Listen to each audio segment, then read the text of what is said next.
Hello again. Today I'm going to try to pick open this Era 6-pin Euro cylinder lock. I picked it the other day. It came to me like this, and when I picked it, I could tell it wasn't a normal standard lock inside. It's very loose and sloppy, and I think there's a few spools in there, but the tolerances seem really bad in there. So let's open it, and then I'm going to actually gut it and see what's inside. I'm just going to put a stop clock on in the bottom right hand corner just to see how long it actually takes me.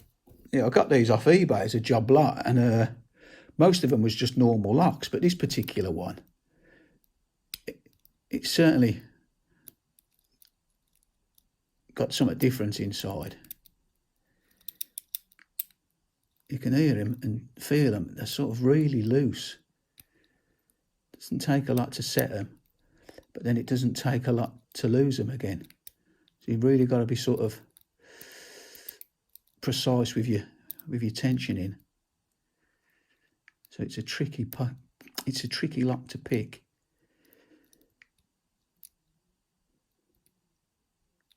So I'd like to actually see what's in there.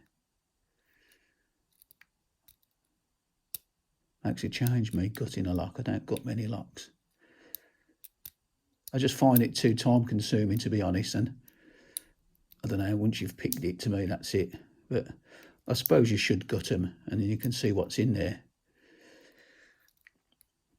The only time I've got locks really is when I'm making keys for them. If I've got a lock where I haven't got a key for, a cylinder lock that is, I pick it open, gut it, and then sort a key out.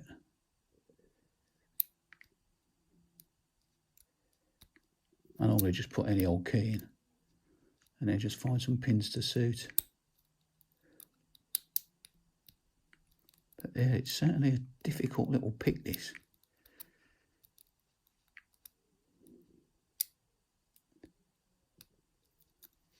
Right, I'm just going to lean round a bit, starting to ache a bit there. That's the trouble with me, once I'm picking a lock, after if I ain't got it open in 3 or 4 minutes, I start aching. If it ain't my fingers, it's my shoulder. Old age creeps up on you, doesn't it? And I ain't that old, really. Well, depends who you're comparing me to.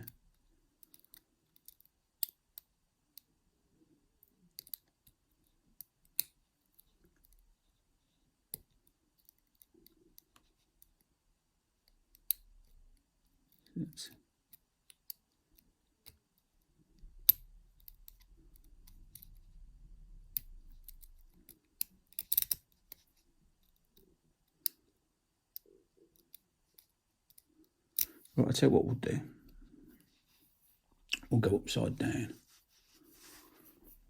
Sometimes just by changing your style of picking.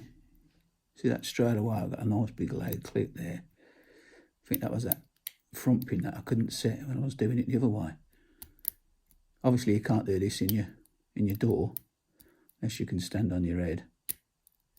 That'd be a sight to see, wouldn't it?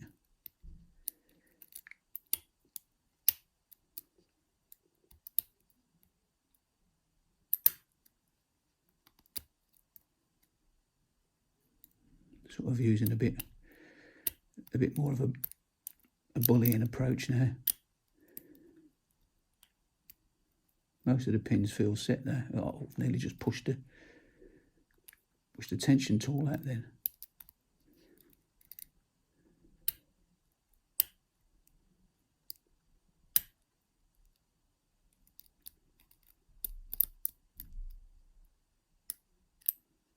There, I just dropped them again. And again.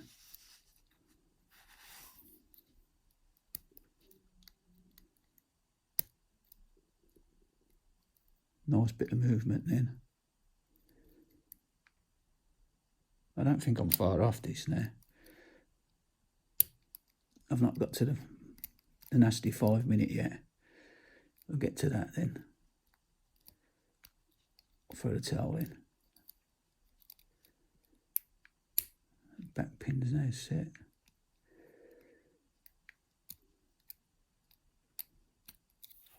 And there we have it. So we finally got it open. I think that was about 4.5 minutes. So I told you it puts up a bit of a fight. But yeah, let's get it stripped apart now and let's see what's in there. Let's see what was causing me the trouble. So what I do now to get these clips off is I put that in there like so. Let's just not lock it back up now, whatever we do. I put that in there like so. And then I'll get myself my little prodder, which was a dart. This is where I stabbed myself. I have got a circlip tool, but I just don't like using them. This is why I don't cut locks. Right, let's see if we can do it this way.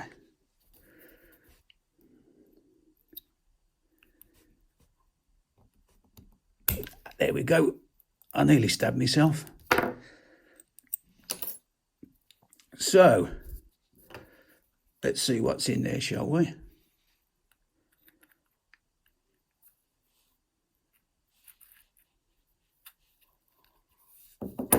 Right then. Let's bring the old DVD tray back into place. I know I always mention it, but there we go. So, pin 1. Pin 2.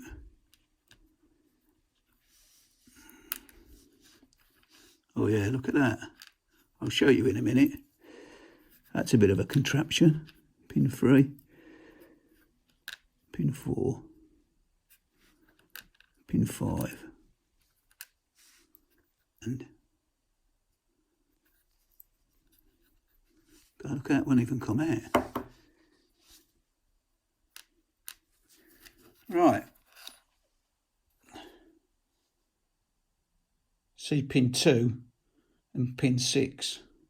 And I've got one of the pins upside down, but pin 2 and pin 6, look at that. You can see that's been hacked. That's an homemade job. Look, it's done rough as well. No wonder it was causing me so much grief. Yeah, so let's have a look what's in the top lot.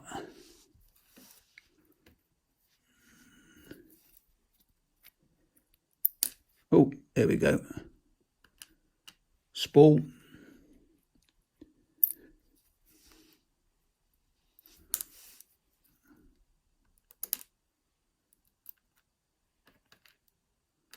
Standard.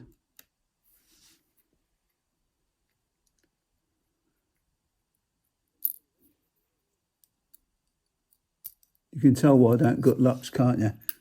Another spool.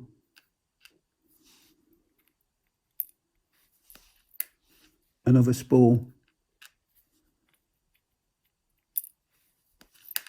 Standard. And another spool.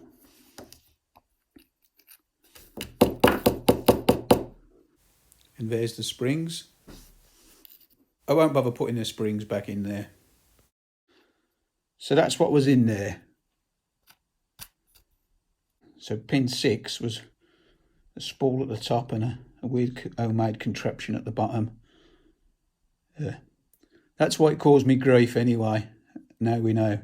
So whoever made this lock, if you can recognise them pins, fair play to you, mate, because that gave me a bit of a fight. But it wasn't nothing that drastic inside, really, so it shouldn't have caused that much trouble, but it did.